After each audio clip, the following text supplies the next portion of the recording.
بسم الله الرحمن الرحيم. وإذا عدم الوصفان الجنس والمعنى المضموم إليه حل التفاضل والنساء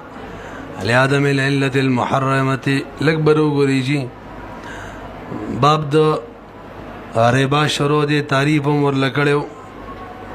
هو الفضل المستحق لأحد المتعاقدين في المعاوضة الخالي عن عوض شرط فيه او بهم دا ویلیو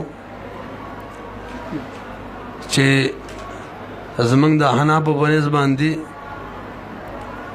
دغه ربا د فار تبادل چې ورته وي د ربای سنت وي حدیث نه ثابت ربا دی ربا د فار حنابو په نسبت باندې علت جنس او قدر دی او شوابه او بنظمانی طعامیت سمنیت دی او جنس ولا شرط دی دا قصې شوی وي طعامیت سمنیت ولی علت دی د دې بیان د دې دلیل د امام شافعي صاحب د طرف صاحب د هدايه بیان کړو او قدر او جنس ولی علت دی د دې دلیل هم بیان کړو د حنافو د طرفه. اوس مسله دا کوي چې کله علت د علت دواړه اجزا معدوم شي یعنی نه جنس د دوه اشیاء یو وي توجه او نه د اشیاء قدری وزنی او کیلی وي او به خپل منس کې داغو ته تبادله کې نو به تفاضل هم جایز دی کمې زیته او ورسره که یو مؤجل وي نصاب کې وي هم جایز ده. مثلا د خالد باندې ردن ز غنم اخلم به پیسو باندې جنس هم د دوړو یو نه دی او غنم ک قدری ای نویبا دا پیسې چې دي د زمنګ مروجه کرنسی دا خو وزنی یا کیلی نه دی نه جنس یو دی او نه قدری دی نو دې صورت کې تفاضلم جایز وي څومره غنم چې راکولې شي نسام جایز د غنم فی الحال راکې څه پیسې ولا مې شپه ستور کومه په خبره پوه شولې نو دواړو حکمونه بلګي جایز بشي او کچري علتونه دواړه موجود شي قدریم وي او جنسیم یو وي غنم بغنمو نو به تفاضلم حرام وي نصابم حرامي دوا او کو به دواړو علتونه کې بلکې علت یو دی د سی وای دواړو اجزاو کې د علت په دواړو اجزاو کې یو جز موجود شي یعنی جنس د دواړو یو وي قدری نه یا قدری وی خو جنس بدل وی دې صورت کې به تفاضل جایز وي نصاب حرام وي ویږي په لکه دا د سړي و کپڑا د یو ما سره دا نو او دواړه د یو جنس دي او دا مال یو کپڑا را کوي زدو کپڑے ورکوم جایز ده ولی جنس یو دی خو قدری خو نه دي کنه البته دا فی الحال کپڑا را کوي او زه ته مزه مېش پس تر کوم دانه د جایز به نسا حرام ده چې کله جنس یو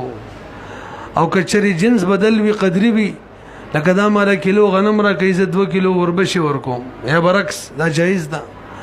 ولی دا دواړه قدری دي خود مرده چې جنسي بیل دي خبرو پوه شو کنه وته وګورئ. واذا عدم الوصفان کله چې معدوم شي دواړه وصفونه کم الجنس یو جنس دی ول مان المضموم الیه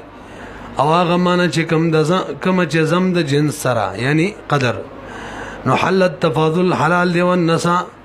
او نیټم حلال ده لہذا مل خود یو شي نیټه د دوړو ک نیټه دار شو به خو به الکالی بالکالی دا به من ده لہذا مل علت المحرمه زکه چې نشتری غیلت کم چې حرامون کې د تفاضل او د نساء ولسل فيه او اصل بابای کې د حنابو بنظمانی الاباحه اباحت ده تاسو خبره پیږي کنه اوس کدواړه موجود شي و اذا وجدا کله چې دواړه وصفونه موجود شي د وصف دواړه اجزا حرمت التفاضل والنساء دواړه به حرام وي لوجود العلت ذکر علت موجود شو مکمل حرامون کې او که یو بل نوي و اذا وجد احدهما كبدغه وصفینو کې د وصف علت پاجزاو کې یو موجود شي و ادم الاخر بالمعدوم وي نو حل التفاضل به حلال وي کمه زیته نیټه بچوي او حرم النساء نیټه به حرام وي تاسو به خبرو پیږئ کنه لکه مثال واور کنه ایسلم حرویا فی حرویا دا خالد ما سره بیا سلام کوي حروی کپڑا دام ور را کوي زم حروی کپڑے ور کوما نو دواړو جنس یو دی حروی کپڑې دي خو دومره ده چې قدرې نه دي دویم مثال او حنطة فی شعیر یا بیا کو د حنطو په شعیرو کې دا حنطه را کوي زه شعیر ور کوما نو دواړو جنس بدل دی اگر کې قدرې دي نو دا دغه مثال شو چې یو وی او بل نوی راځي ورلا فحرمت ربا الفضل نو د زیاته والا اگر ربا چې دا کنه هغه حرام ده غیر لپاره کامل علت ضروری دی قدر بموي قدري بموي او جنس بم یو وی او نساء د لپاره د علت یو جزم کافی دی چې قدري هم صحیح د جنس دی نه او که جنس یو قدري نه هم صحیح ده نساء به حرامي پوهیږي کنه بیا فحرمت ربا الفضل نه حرمت د ربا د زیادت بالوصفین دوړو اجزاء سره راځي او حرمت النساء چې د به حدیما راځي امام شافعی رحم الله فرمایي بار ګوري چې د دوو اشیاء جنس یو نسام جایز ده به جنس کا یو نسا جایز زمنګ حناف وایو کې جنس یو او قدریو نسا او تفاضل دواړه حرام او که قدری نه جنس یو نو بین نسا چې د کنه حرام او تفاضل جایز دي سم ویلو هغه وایي کې جنس یو نسام جایز وګورئ وقال الشافعي رحمه الله الجنس بانفراده چې کله دواړه اشیاء خپل منځ کې هم جنس وي نو او یعنی صرف جنس موجود شي بانفراده لا يحرم النساء حرامي وجسر لأن بالنقدية وعدمها لا يثبت إلا شبهة الفضل اکبر وګورئ نسا ویل کېږي چې یوې حالن ورکوي او بلې نیټهدار ورکوي دې ته وایي که نه نو نقدیت ته موږ افضل وایو زیادت وایو دا نقد چې دا د نسا په مقابله کې نیټې په مقابله کې زاید وي فضیلت والی داسې ده که نه نو د نقد زیادت په نسا باندې امام شافعي رحمه الله وایي دا اصل کې شبهه ده دا څه ده یعنې شبهه د زیادت ده یعنې زیادت نه دی او حرام خو زیادت دی شبهه نه ده حرامه پتن لګي پوه شوي کنه چې وي زید له نقدي ورکوم دای نیټهدار راکې نو نقدیت ته کم تفاضل حاصل لکنه هغه صرف شبهه د زیادت ده او شبهه من نه ده بلکې څه من ده عین زیادت وره لأن بالنقدیت زق نقدیت چې په یو جانب کې وعده میا او بل کې چې نقدیت نوي لا يثبتون ثابت الا شبهه الفضل مگر د فضل صرف شوبه د زیادت صرف شوبه ثابتې وحقيقه الفضل غير مانع فيه یو شفیع سب څوي شکل جنس وی قدر نوي نو حقیقت فضل هم تاسو جایز غنئ یو کپڑا په دوه کپړو جایز غنئ حقيقي زیادت نو شبهه د زیادت په طریقه ولا به جایز وي چې یو نقدي وي او بل غیر نقدي وي دا په طریقه ولا جایز وي پتن لګي پوه شوي کنه یو کپڑا ور کوي بل څو ور کوي دوا دا جایز ده کنه دا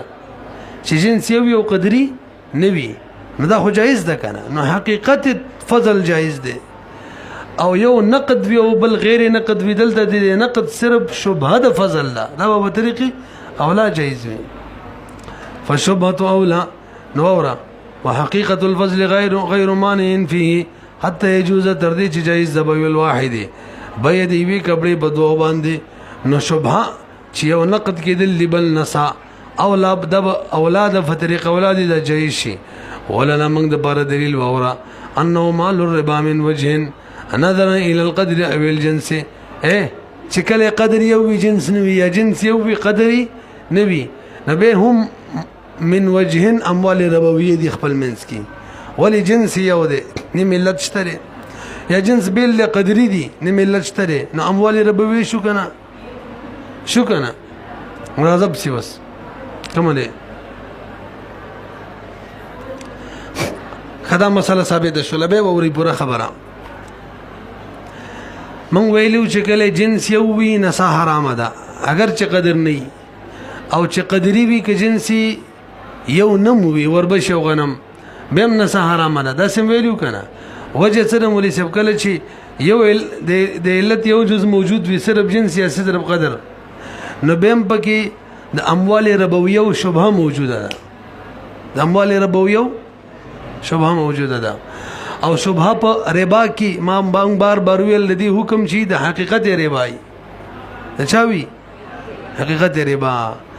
او نقدیت چې ده کنه نقدیت دي کې خو شبهه موجوده ده د زیاتوالي د نصاب مقابله کې نه دا شبهه د څه لکه حقیقي ربا حقیقي ربا منه ده نو دا شبهه هم څه شول منه پتن لګي پوه شوي کنه کزي سینه وې ما ورسېدلې به سم ویل چې کله صرف قدر وي یا صرف جنس وي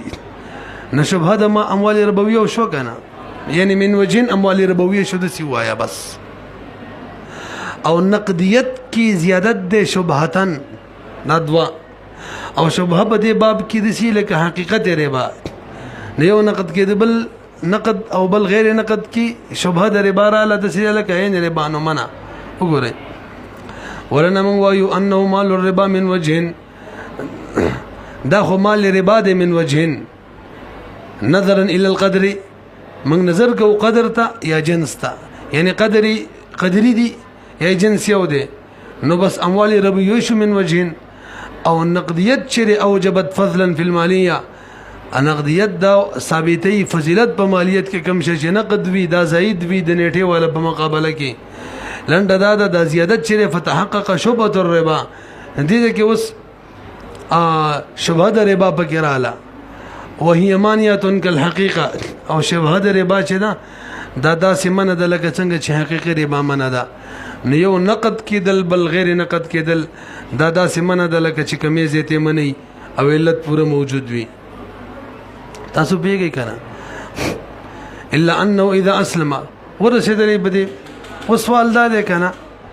پکار دا چې به کمی زیاتې هم منوي چې یو جزء بل نه وي تاسو غي کې کمی زیاتې جایز غنئ کنه او صرف نسا حرام غنئ نسنګ چې نسا حرام ده پکار ده چې کمی زیاتې هم څه منوي نو جواب داري مولوی صاحب د کمی زیاتې مثلا 2 کپڑے په یو کپڑا 1 کیلو غنم په 2 کیلو وربشو باندې دا حقيقي تفاضل له حقيقي فضل له زیادت ده حقيقي فضل او زیادت د پاره حقيقي علت پکار دی غدا چې پوره علت په قدر او جنس او یو نقد کېدل بل نسا کېدل دلته دا نقد چیرې دی ته فضل او زیادت دی خو شبهتن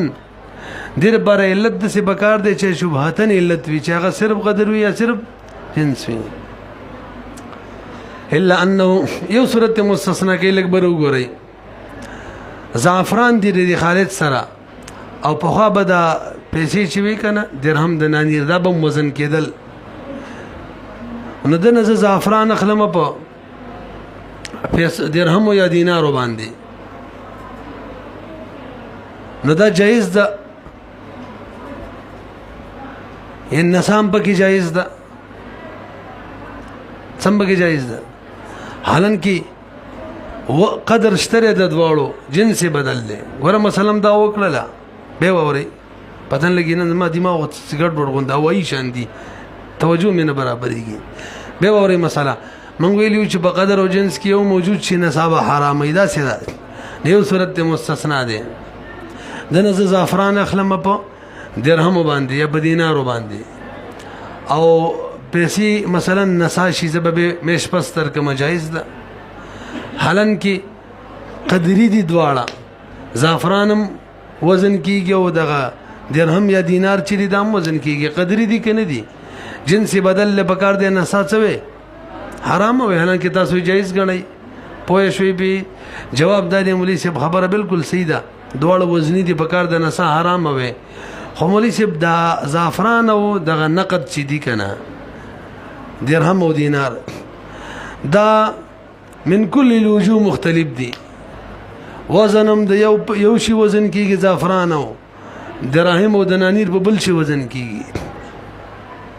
مانوي تورم بدل دي حکم هم د دواړو بدل لې نو ګوي چې دیو د سره په قدر کم برابر نه دي چې نه دي نو بس ځکه نه ساجایز ده پوه نه شي به څه وي ګوره الا انه اذا اسلم النقود مثلا زدت نقود وس بای سلام وکم د نقود په زعفرانو کې زول پیسې وس ورکم زعفران مش پس راګي دا صورت ولګوي ښا یا عام بیر زعفران ته وسولم نقود به مش پس ورکوما يجوز جائز ده وين جمعهما الوزن اگر چې دواړه وزن جمع کړي دي یعنی دواړه وزن دي وللانهما لا يتفقان في صفه الوزن وجه دا چې دا دواړه متفق نه دي په صفت د وزن کې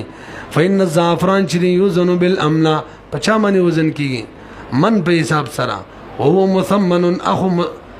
مثمن دي مبيدا او مبيا چې دا په تعین متعین کیږي يتعینو بالتعین او نقود راشه دا غي د وزن تله بدله ده توزن وزن کیږي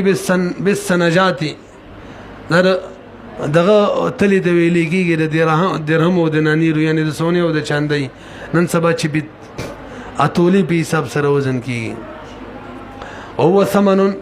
او دا دیم دا چې دا خو ثمن دي لا يتعين بالتعيين دا خو په تعین سره نه متعین کیږي اور کنه ولو باع بالنقود موازنه وقبضها بل ووره یو سړي په نقود باندې یو شی مثلا د ما زعفران په نقود واخستل او ما زعفران لانی دي قبضه کړی او زبکی تصرف کوم کولای شم کني شمه نشم کولای ولی کوم شی چې وزنی شي په وزن والی هغه به ول وزن کې رسو په تصرف کې مخکې مسله ویل کنه او پاتې شلو دراهم او دنانیر دي کې تصرف کولای شي نو ګوره حکم به اعتبار سره څه شو بدل شو ګوره ولو باع بالنقود موازنه یو سله زعفران خرج کی بنقود مانی په وزن به اعتبار سره وقبضها او نقود قبضه کی نو صح التصرف فيها نقود کې تصرف الګ خبر الګ به اوري دی خالد مامانی زعفران را خرج کړ بنو درهم مانی مثلا او دی خالد په درهم قبضه وکړه او ما په زعفران قبضه وکړه پوره خبره وکي په وخت می پوره نه وکړي خو مالا زعفران ندی وزن کړي زبه کې تصرف کوم نشم کولای ول به وزن کوما او خالد لا نقود ندی وزن کړي تصرف بکی کوي کولای شي دواړو حکم یو شو اورا وقبضها صح التصرف والتصرف سيده فيها بنقود کی قبل الوزن او في الزعفران او د دې اشباه نور رواله لا يجوز بدی کې نه دی جایز ته وزن نمخ کی نوس چې کله زعفران او نقود فاذا اختلفا کله چې دواړه مختلف شو فيه کله چې اختلاف د دې دواړو رااله فيه بوزن کې لیکل صورتن هم رااله مانن هم رااله حکمن هم رااله صورتن و اذا دلته خبره په طریقې د لف نشر مرتب ذکر کړي هغه دا چې زعفران وزن کیږي په من سره او نقود مزل کیږي په سنجات سره دا صورتن اختلاف شو مانن هغه دا چې زعفران په تعین سره متعین کیږي او نقود نه متعین کیږي حکمن تصرف جایز ده په یو کې نقود کې او په زعفرانو کې نو چې ترڅوینی وزن کړي دا حکمن شو نو کله چې دیو کې اختلاف رااله صورتن مانن حکمن لم يجمعهما القدر من كل وجه نو دا قدری دی خو من كل وجه قدری نه دي مولوی صاحب چې کله صرف قدر موجود وي نسا حرام ای د ال چې من كل وجه قدر موجود وي او دلته قدر موجود دی خو من وجه دی من كل وجه نه دی لہذا نصاب کې حرامه نه دا پوه نه شولې بي نو فتنزل شبهه پدې کې دا شبهه راکوز شوله شبهه تا او من خو شبهه دا شبهه خو نه ده منه فتنزل شبهه فيه نو راکوز شوله شبهه په دغه به کې اله شبهه تا او شبهه چې دا غیر معتبره ده لنجنه جوړي پتن لګي پوه شوي کنه قال قدري ولا فرمای وكل شيء نصر رسول الله صلى الله عليه وسلم على تحريم التفاضل فيه كيلا پر وګورئ کوم شي چې حدیث کې راغلی چې دی کې کمې زیته کایلن من ده نو هغه تر قیامت کایلی حسابيږي لنډه دا رقم شي چې په حدیث کې کایلیو ابا تر قیامت کایلی حسابيږي کم چې وزنیو ابا تر قیامت وزنی حسابيږي او کم چې حدیث کې کایلی وزنی تو بیان نه دی راغلی هي کې به موږ عرف ته ګور عرف کې خلک دا شی وزنی په وزن باندې خرڅي اخلي کنه یعنی مقدار په وزن معلومه یو کې کېلی معلومه یې کې عرف کې په کیل به یو کې عرف کې په وزن به نه رسېږي به ووري کوم شی چې په حدیث کې راغلی او چې دا وزنی دی به وزنی وي او کوم شی چې په حدیث کې راغلی او دا کېلی دی کېلی به وي او کوم شی مبارک چې حدیث کې سنو راغلی کې بچاته ګورو عرف ته پوه شولې پی دا د طرفین رائے ده امام ابو یوسف رحم الله وی هر یو شی کې به کېل او وزن ته اعتبار چې ورکو نو عرف ته وګورو که عرف کې وزنی وو اگر چې حدیث کې کېلی راغلی که عرف کې کېلی وو اگر چې حدیث کې وزنی راغلی نو عرف غیله به اعتبار ورکو او د قدیم امام یوسف رحم الله رائے چې دا مفتبه دي د کې وسعت دي پوه شولې پی حضرت فقه البیوع کې دغه شان لیکلي اورا او کل شیء نص رسول الله هغه شی چې نص کړی نبی علیہ الصلوۃ والسلام علی تحریم التفاضل فيه چاله حرام دي زیاتواله باغی کې رکیل په اعتبار سره یې حدیث کې هغه شی ته کېلی ویلې شوی او مکیل نبدا بکیلی سبی همیشه وان ترک الناس الکیل اگر چې پریخي خلکو کېل باغی کې دغه ده کنه مصر الحنت دی والشعير دا اصل کې کېلیو وس وزنی ګرځېدلی دغه شان تمر او ملح رواله دا اصل کې کېلیو وس ګرځېدلی وزنی دي وكل ما هرغه شی نص علی تحریم التفاضل چې نبی علیہ السلام نص کړي په حرام والی تفاضل باغی کې په اعتبار د وزن صرف او موزون ابدا ابو وزنی سبیګه همیشه د پاره وان ترک الناس الوزن فيه اگر چې خلکو پریخي وزن باغی کې لکه ذهب او فضه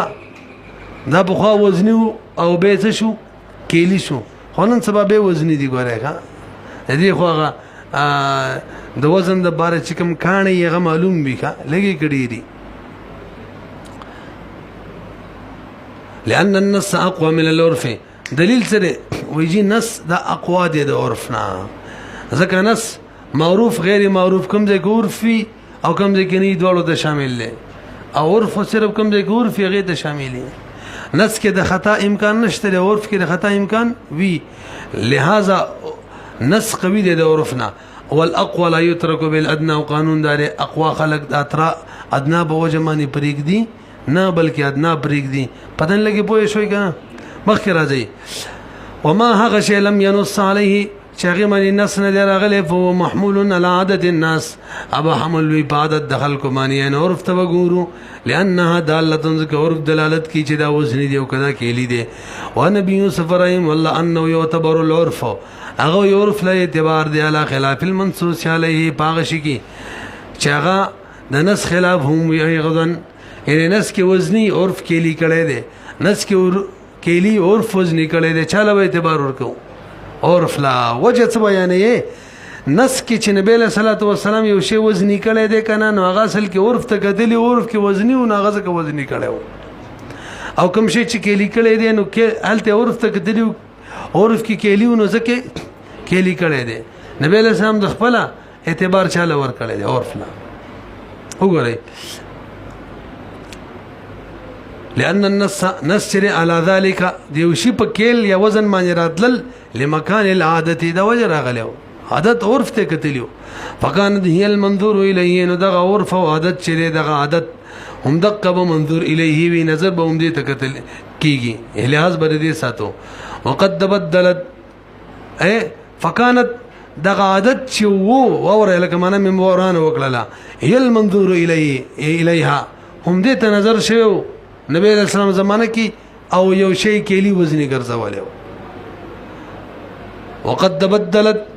او به د عادت بدل شو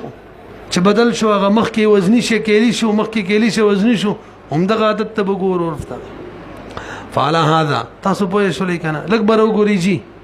د طرفین درای موافق مسله کو غنم چې دی د کېلیو دته او قانون دار بر ګوري ټول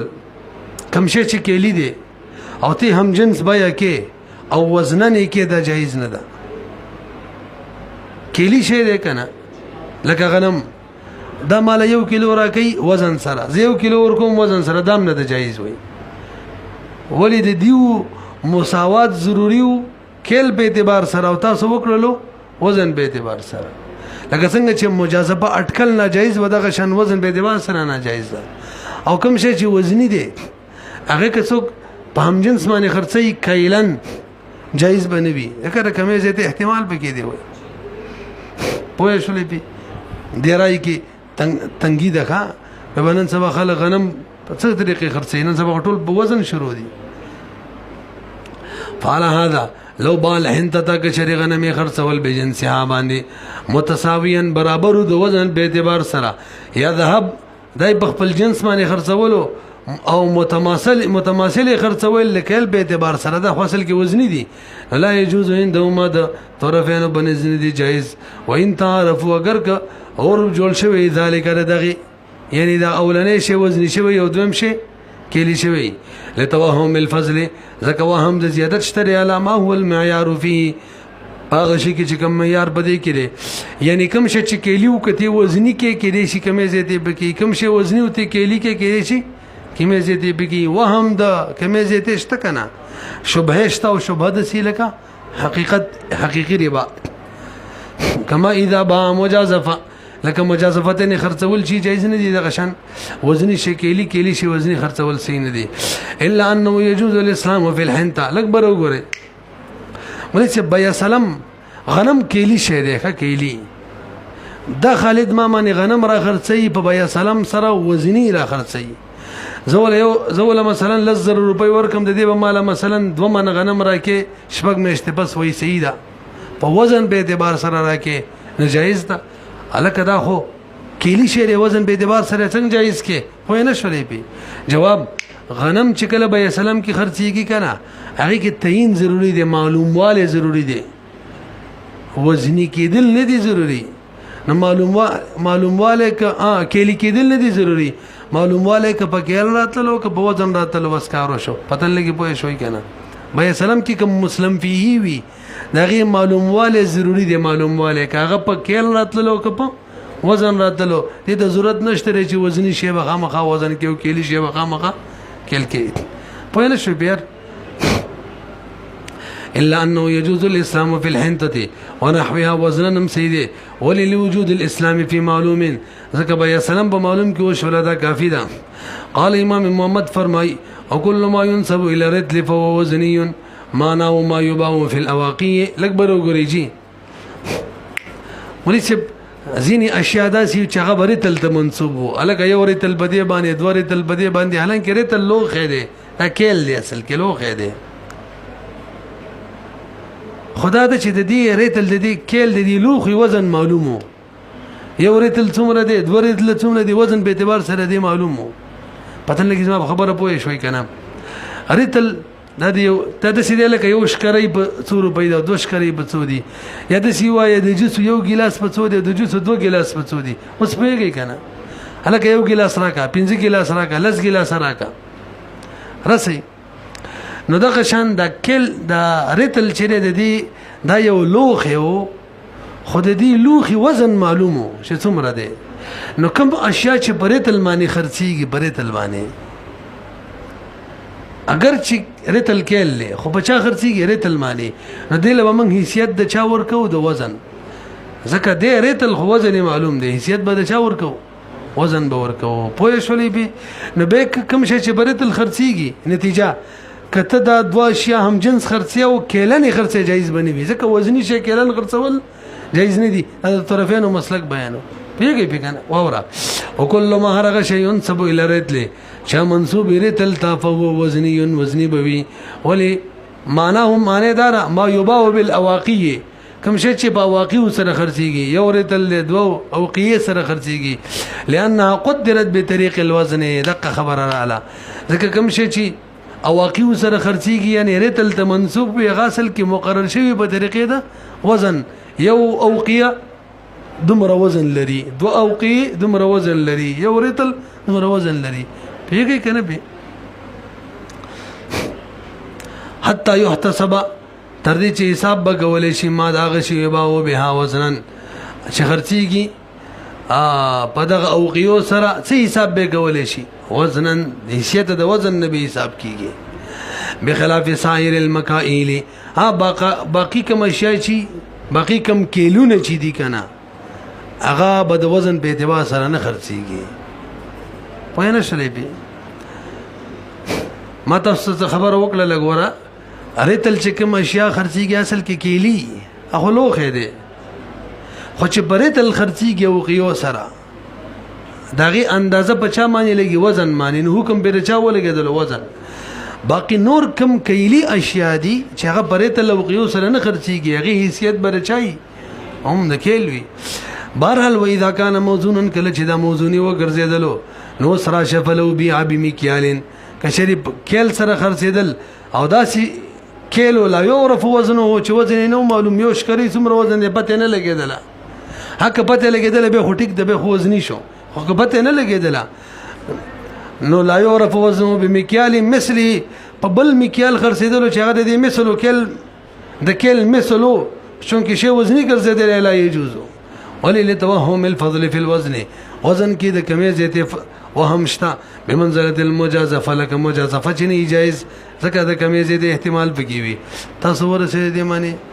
قال د قدري مولا فرمایي وقت الصرف ما وقع على جنس الاسمان يعتبر فيه قبض ويديه في المجلس نکبر وګورئ ان شاء الله د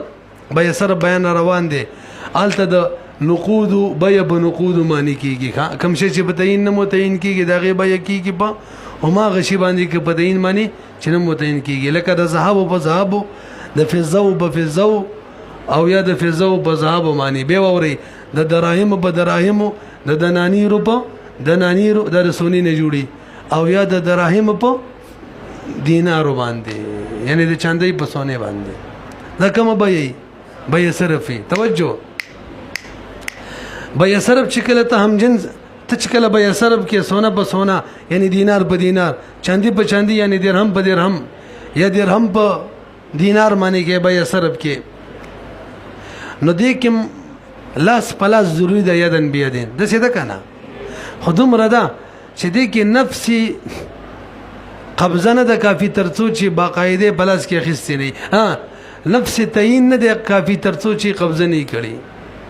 خوانه ونه کوله چې صحیح تعبیر مونږ کو ګور نور کم اشیاء دي کنه اغه ته تبادله هم جنس سره کې لکه غنم بغنمو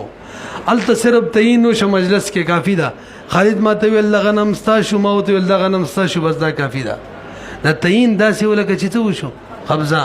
خو بیا صرف کې دراهم په دراهم او دنانیر په دنانیرو الته صرف تعین نه دی کافی بلکې څه بم کیږي قبضه بم کیږي وجه څه د مولوی سے به په صرف کې دې بیانو کو ان شاء الله وجه دا چې نقود چې دراهم او دنانیر په تعین سره متعین کیږي نه نو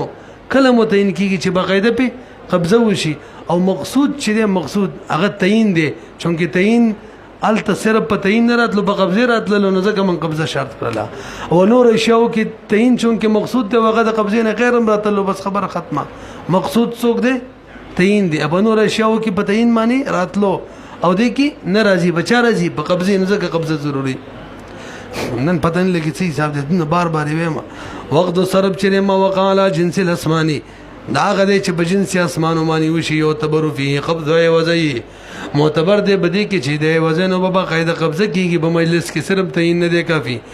لقول علیہ السلام نبی علیہ السلام فرمای الفضه بالفضه ها وها معنا لاس پلاس یدن به معنا هو یدن بيد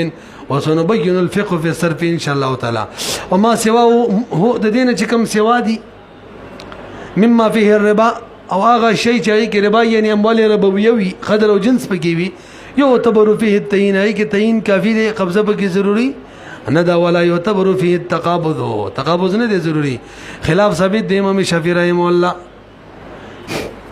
في بيع الطعام بالطعام له في بيع الطعام بالطعام چې بيع الطعام بالطعام معنی کیږي هغه وی تعین نه دی کافی بلکې ربا صرف بشان بال تم سکے یدن بیدن قبضه بکې باقاعده پتن لګي پوه شوي کنه موږ ویلو د نقود نه علاوه اشیاء کې تعین کافی دی کنه امام شافعی رحم الله وی کوم چې مطعومات دی لکه غنم بغنمو دي کې تعین نه دی کافی بلکې سبا کې د نقود بشان بقبضه کې وجه سره نبی له سلام الفاظ ذکر کړی دی یدن بیدن او یدن بیدن لري چې قبضه وشي او دا مطعومات ځکه دی چې مطعومات نه علاوه هم ول ربویه غنی نه نو خلاف للشافعي رحمه الله في بيع الطعام بالطعام له